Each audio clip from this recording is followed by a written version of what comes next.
Hello, fourth graders. Welcome to Unit 11, Lesson 5. Today we'll be comparing decimal numbers to the thousands place. Now, first we're going to look at zeros in larger decimal numbers or greater decimal numbers. So we're going to answer some of these questions. What happens if we insert a zero to the right of a whole number? So when we do this with a whole number, so we change 3, add a 0 to 30, and add another 0 and change it to 300, we notice that increases the value, so increases the number. But what happens if we insert a 0 to the right of a decimal number? Well, that would change it from 3/10 to 30 hundredths and 300 thousandths.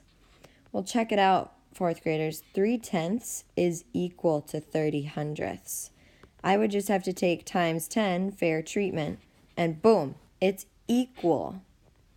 And then check this out. If I take that times 10, voila, 300 thousandths.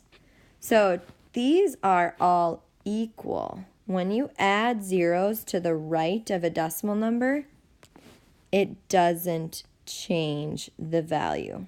Doesn't change. They are actually still equal. Decimals are very special in that way. Now, what happens if we insert a 0 to the left of a whole number? Okay, well, 3, 0, 3, still 3. 0, 0, 3, well, still 3. Okay, so nothing.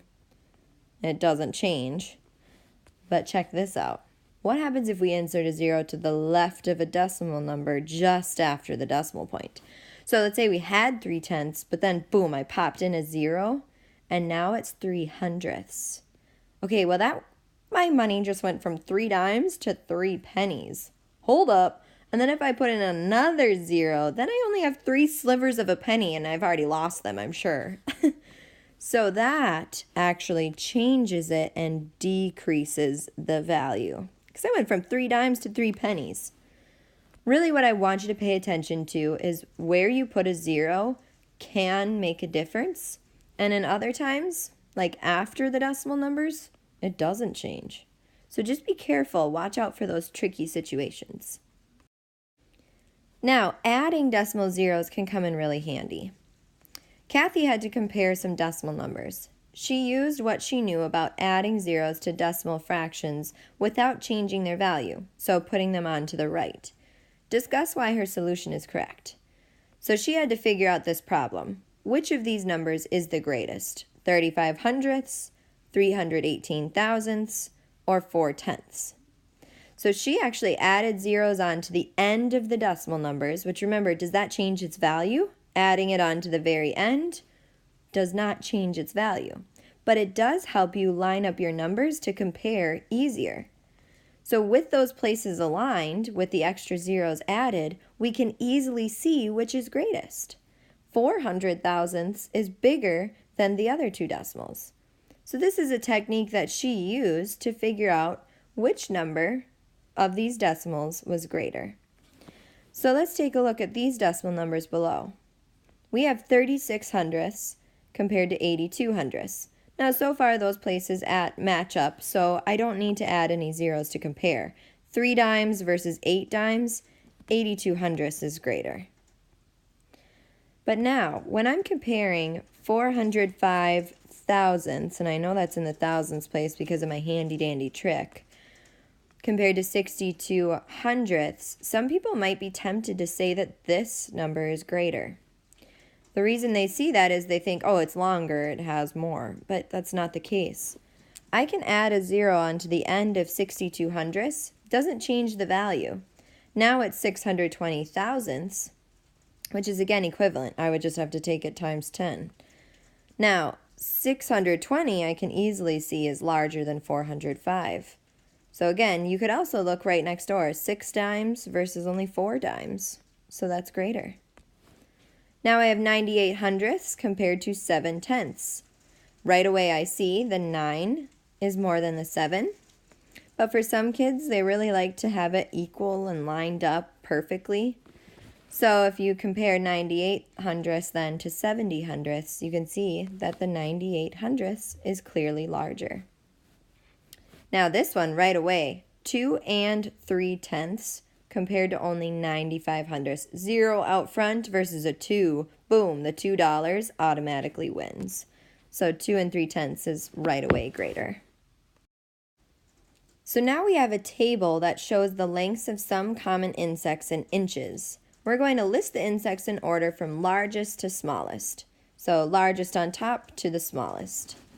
So here we have the different insect names and then their lengths. So they're all in decimal format, no whole numbers.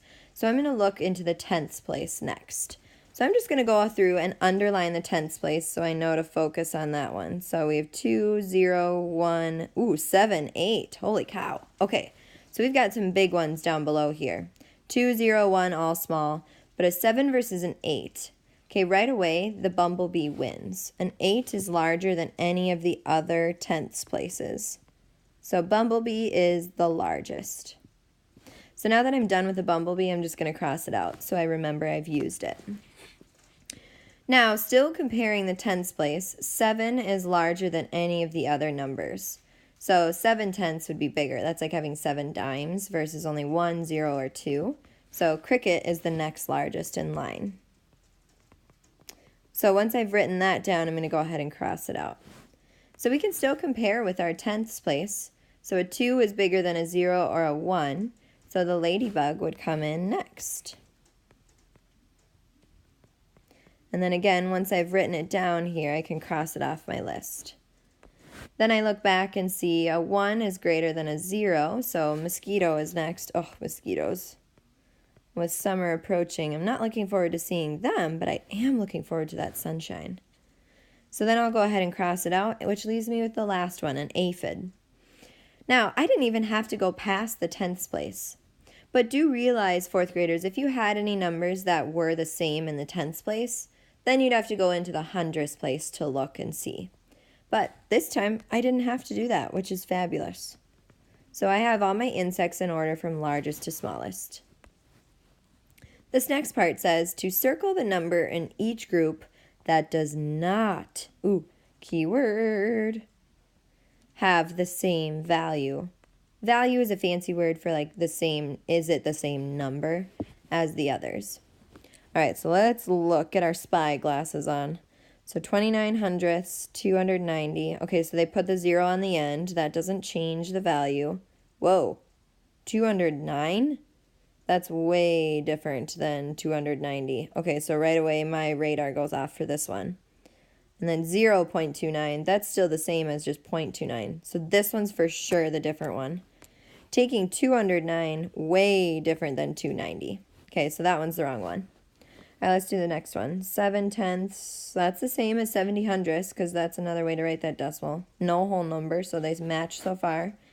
Okay, 7/10, that's the fraction version, so that matches. 7 hundredths.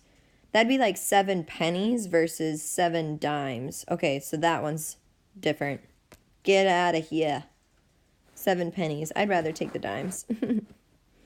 Okay, so now we have 610 thousandths.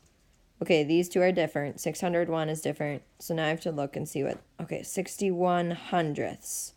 That would match this first one because they just put a 0 on the end, which wouldn't change this value. And these two match because the 0 out front, that's like saying there's a 0, nothing out front. So this one's different. 601 is way off. Okay, they can't trick us. 4 and 8/10 versus 4 and 80 hundredths. Those match. That's like adding a 0 on the end. Wouldn't change this. Here we go. 4 and 8 hundredths. That's 8 dimes versus 8 pennies. That's different. What about this one? 4 and 800 thousandths. Even though this one looks way different, check it out. They just put another 0 on the end of this one, which would not change its value.